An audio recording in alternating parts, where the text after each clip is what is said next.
வாழ்க்கையா இருப்பதை போல ஆண்டவர் உங்களுக்கு உயர்த்தி வைப்பார்.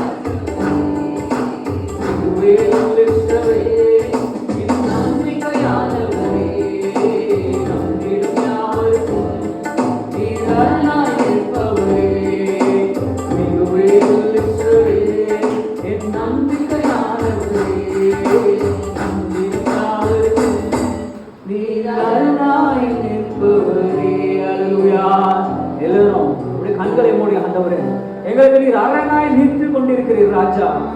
எது வந்தாலும் ஆண்டவரே, அது உங்களை தாண்டி தான் எங்களை தொட வேண்டும்.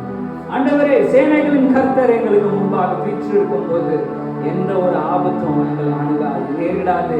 வாதை நோயோ பஞ்சமோ எதுவும் எங்களை தொடாது. ஏன்னா சேனைகளின் கர்த்தர் நமக்காக நமக்கு முன்னே போராடி கொண்டிருக்கிறார். Just you have to just stay still. நீங்க அந்த இடத்துல வெறும் சும்மா இருந்தா போதும்.